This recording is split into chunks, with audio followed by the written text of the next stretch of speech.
Hello everyone, welcome to the class. Tense की series में हमारा आज का टॉपिक है पास्ट परफेक्ट टेंस। परफेक्ट का मतलब होता है कंप्लीट। पास्ट में जिन सेंटेंसेस से हमें किसी काम का कंप्लीट होने के बारे में पता चले वो होते हैं पास्ट और परफेक्ट टेंस के सेंटेंसेस। जिन सेंटेंसेस में पास्ट में किसी काम का कंप्लीट होने के बारे में पता चले वो होते हैं पास्ट परफेक्ट टेंस के सेंटेंसेस। सबसे पहले देखते हैं आइडेंटिफिकेशन। इसकी पहचान क्या होती है? हिंदी के जिन वाक्यों के अंत में चुका था,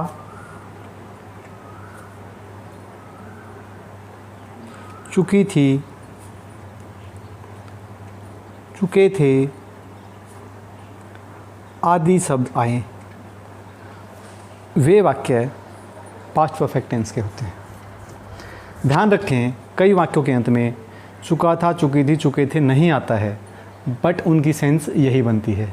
एग्जाम्पल के लिए, सीता ने खाना खा लिया था, मीन्स हम देखेंगे तो इसका मतलब यही बन रहा है सीता खाना खा चुकी थी। वे स्कूल चले गए थे, वे स्कूल चले गए थे मीन्स वे स्कूल जा चुके थे। सो ऐसे ध्यान रखें, जिन सेंटेंस से सेंस ये बन रही हो वो पास्ट परफेक्ट के होते हैं। उदाहरण के लिए, राम फुटबॉल खेल चुका था, मीन्स हम बात कर रहे हैं पास्ट में किसी टाइम की, और उस टाइम से पहले राम फुटबॉल खेल चुका था। मीन्स जब हम उसके घर पहुँचे तो उसने खेलना अपना कंप्लीट कर दिया था। He had played football. जैसे वे स्कूल चले गए थे, इस वाक्य को हम ऐसे लिख सकते हैं, वे स्कूल जा चुके थे, मीन्स चुका था की सेंस बन रही है। ध्यान रखें, ज़रूरी नहीं कि उनके अंत में यही हो, इनके सेंस बननी चाहिए। मीन्स वे स्कूल चले गए थे, इसका मतलब ये है कि वे स्कूल जा चुके थे। सो थोड़ी सी पहचान में इस टेंस में थोड़ा सा ध्यान रखना है। उसके बाद देखते हैं फॉर्मेशन। कैसे सेंटेंसेस को ट्रांसलेट किया जाएगा हिंदी टू इंग्लिश। तो सबसे पहले देखेंगे हम अफर्मेटिव सेंटेंस। अफर्मेटिव सेंटेंस वो होते हैं जिनसे किसी काम का पॉजिटिवली होने के बारे में पता चले। ये ऊपर लिखे दोनों सेंटेंस अफर्मेटिव सेंटेंस ही है, क्योंकि इसमें नहीं या क्या दोनों का यूज़ नहीं किया गया है। अफर्मेटिव सेंटेंस की फॉर्मेशन होगी subject and as a helping verb we will use had and third form of the verb followed by object and at the end full stop. ध्यान रखें, जब भी किसी सेंटेंस में हैज़, हैव या had हो, उसके बाद में third form of the verb का यूज ज़रूर होगा।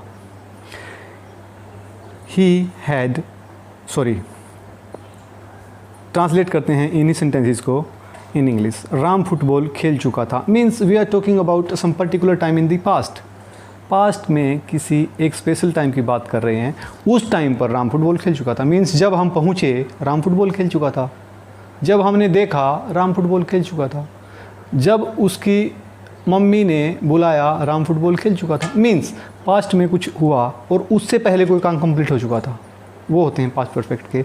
मीन्स राम फुटबॉल खेल चुका था, इसके लिए हम यूज़ करेंगे राम हैड प्लेड फुटबॉल। दूसरा सेंटेंस, वे स्कूल चले गए थे, they had gone to school। Subject singular हो या प्लूरल हो, फर्स्ट पर्सन हो, थर्ड पर्सन हो, सेकंड पर्सन हो, सब में एक ही हेल्पिंग वर्ब आएगी एंड दैट इज़ हैड। इसके अलावा कोई भी हेल्पिंग वर्ब नहीं आती है। और हैज़, हैव या हैड जब भी हम सेंटेंस में यूज़ करते हैं उसके बाद हम हमेशा यूज़ करेंगे third form of the verb and after that we will use object. उसके बाद अफर्मेटिव के बाद हम देखते हैं second type of sentence and that is negative sentences. Negative sentence में जैसे हम प्रेजेंट में सीखा हैज़, हैव या हैड जो हेल्पिंग वर्ब होती है, उसके बाद हम यूज़ करेंगे not to show negativity and after that third form of the verb object and at the end full stop. इन्हीं सेंटेंसेस को राम ने फुटबॉल नहीं खेला था या राम फुटबॉल नहीं खेल चुका था, मीन्स उस टाइम तक उसने वो काम कंप्लीट नहीं किया था। सो we will say Ram had not played football. Helping verb और मेन वर्ब दोनों के बीच में हम यूज़ करेंगे नॉट का। सेम दूसरे सेंटेंस में वे स्कूल नहीं गए थे, वे स्कूल नहीं गए थे, they had not gone to school. देखते हैं next type of sentence and that is interrogative sentence.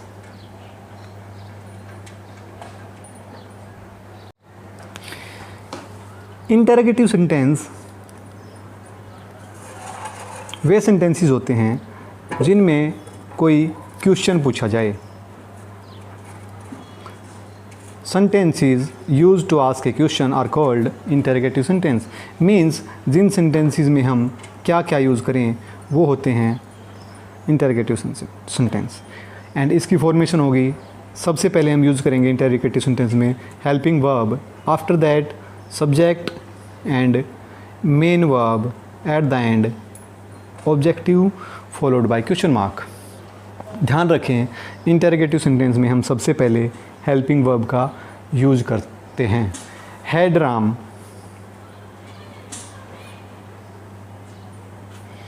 Played football, means क्या राम फुटबॉल खेल चुका था। We are asking a question कि पास्ट में जब आपने देखा, मीन्स क्या वे स्कूल जा चुके थे। Had they gone to school when you reached there. जब आप वहाँ पहुँचे क्या वे स्कूल जा चुके थे। मीन्स ये एक सेंटेंस है पास्ट में, और पास्ट में हुआ आपका वहाँ पहुँचना, और उससे पहले क्या वो काम हो चुका था। तो मतलब पास्ट में एक पर्टिकुलर टाइम और उससे पहले काम कंप्लीट हुआ या नहीं हुआ, वो दिखाते हैं पास्ट परफेक्ट के सेंटेंसेस। नेक्स्ट देखते हैं इंटरोगेटिव नेगेटिव सेंटेंस।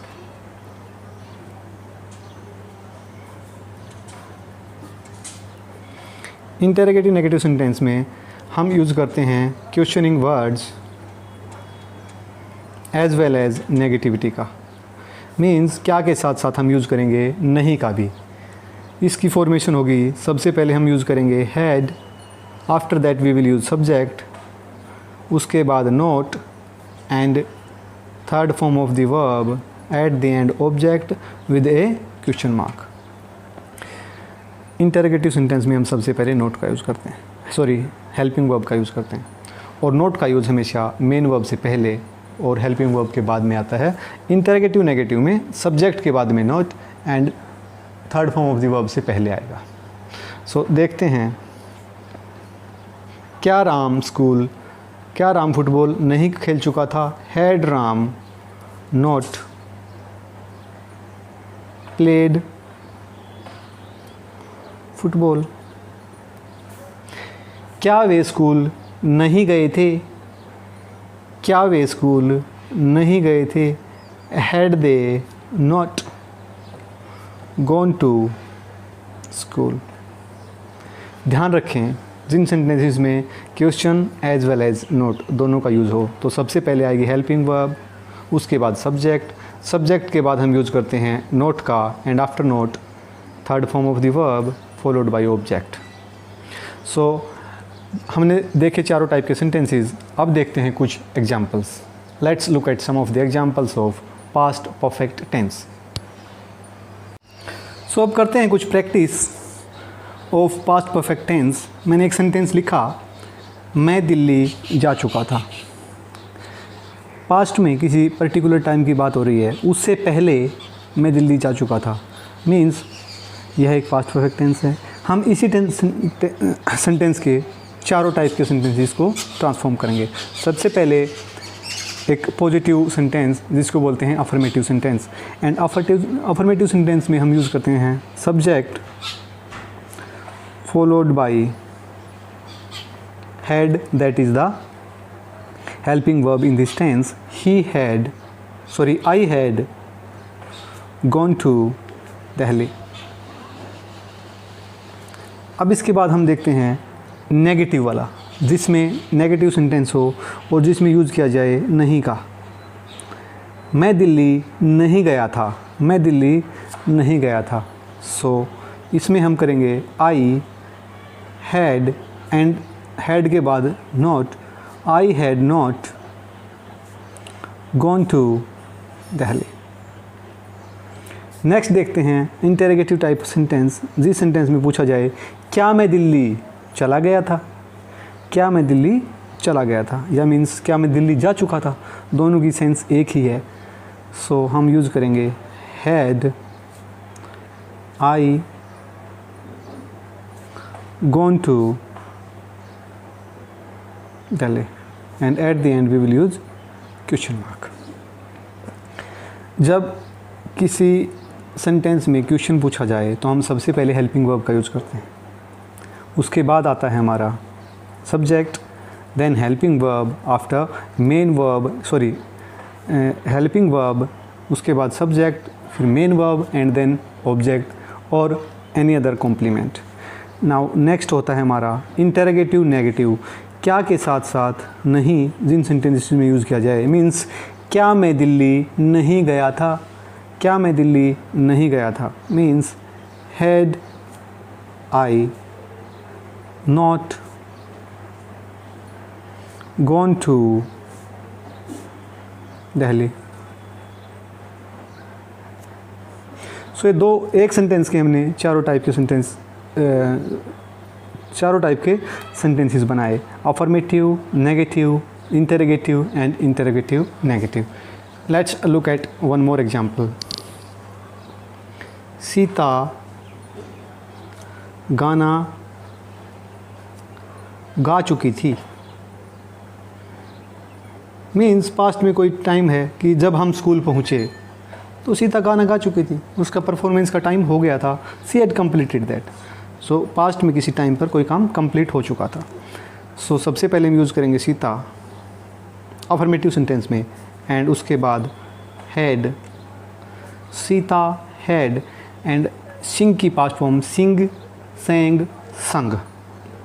तो पास्ट थर्ड फॉर्म होगी संग, सीता हैड संग ए सॉन्ग, सीता वो गाना गा चुकी थी। मीन्स हम बनाते हैं नेगेटिव सेंटेंस। नेगेटिव सेंटेंस में ये था अफर्मेटिव सेंटेंस।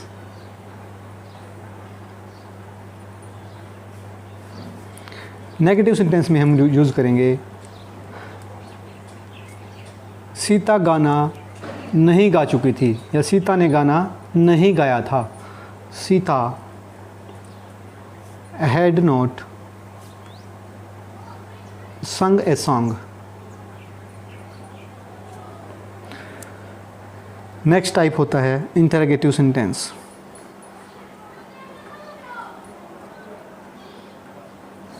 मीन्स वो सेंटेंस जिनमें क्वेश्चन पूछा जाए क्या सीता गाना गा चुकी थी। हम पूछ रहे हैं क्वेश्चन, पास्ट में किसी टाइम पर, पर्टिकुलर टाइम पर क्या सीता ये काम कंप्लीट कर चुकी थी, क्या सीता गाना गा चुकी थी। इंटरोगेटिव में सबसे पहले यूज़ करेंगे हेल्पिंग वर्ब का, had Sita sang a song, and then question mark. Next होता है इंटरोगेटिव नेगेटिव। मीन्स क्या के साथ साथ नहीं, क्या सीता गाना नहीं गा चुकी थी, या फिर क्या सीता ने गाना नहीं गाया था, क्या सीता ने गाना नहीं गाया था। एंड में था है और उससे पहले कोई काम कंप्लीट हुआ है कि नहीं हुआ है। क्या सीता ने गाना नहीं गाया था? Had Sita not sung a song, and at the and question mark. Use होगा दोनों चीज़ का, क्योंकि नेगेटिव एंड इंटरोगेटिव दोनों हैं। इंटरोगेटिव है तो सबसे पहले हेल्पिंग वर्ब, नेगेटिव है तो हेल्पिंग वर्ब के बाद नोट, और अफर्मेटिव है तो simple formation subject helping verb verb object. Next एक एग्जांपल और देखते हैं। आप बाजार चले गए थे, मीन्स पास्ट में काम कंप्लीट हो चुका था। सो सबसे पहले affirmative sentence means simple sentence जो लिखा है उसी को ट्रांसलेट करेंगे। सबसे पहले आएगा subject, after subject we will use helping verb you had gone to market. उसके बाद नेक्स्ट है नेगेटिव सेंटेंस। नेगेटिव सेंटेंस में हम यूज़ करेंगे हेल्पिंग वर्ब के बाद नोट का, you had not gone to market. And next देखते हैं इंटरोगेटिव सेंटेंस। इंटरोगेटिव सेंटेंस में पूछा जाता है क्वेश्चन, क्या आप बाज़ार चले गए थे? क्या आप बाज़ार चले गए थे means had you gone to market? Next है इंटरोगेटिव नेगेटिव टाइप सेंटेंस, जिसमें क्वेश्चन के साथ साथ नेगेटिविटी भी शो की जाए। क्या आप बाज़ार नहीं गए थे? क्या आप बाज़ार नहीं गए थे? Had you not gone to market? Means question के साथ साथ हमने यूज़ किया नेगेटिविटी का भी। Negative and question, interrogative negative. सिर्फ इंटरोगेटिव है मीन्स ओनली क्वेश्चन, नेगेटिव है only we use not after the helping verb, and affirmative है तो simple formation subject helping verb main verb and object. So here are some sentences for your homework. यहाँ लिखे हैं 5 sentences, all of these are assertive sentences. Make negative sentences for these sentences using नहीं। दीपक ने चाय नहीं P थी। आपने गृह कार्य पूरा नहीं किया था। वे अपने घर नहीं लौटे थे। मेरे माता पिता ऑफिस नहीं गए थे। अध्यापक ने पूरा पाठ नहीं पढ़ाया था। सेम हम यूज करेंगे क्या का सभी सेंटेंसेस में, और क्या और नहीं दोनों का सभी सेंटेंसेस में। Total 5/4 20 sentences. Translate all these sentences to English and write in your notebooks. And do not hesitate to contact for any doubts. कुछ बताता हूँ आपको। चाय पीने के लिए हम यूज़ करते हैं टेक। दीपक ने चाय नहीं पी गई थी, दीपक हैड टेकन टी। गृह कार्य के लिए यूज़ होता है होमवर्क। लौट चुके थे मीन्स रिटर्न्ड। माता पिता के लिए हम यूज़ करेंगे पेरेंट्स। एंड अध्यापक ने पाठ पढ़ा दिया था। पढ़ाना मतलब teach. And third form of the teach, work on it and try to find out. अध्यापक पूरा पाठ, पाठ मीन्स लेसन या chapter, both are correct. So this is the homework, complete it. So मिलते हैं नेक्स्ट क्लास में with past perfect continuous tense. Till then bye bye, take care, thank you very much.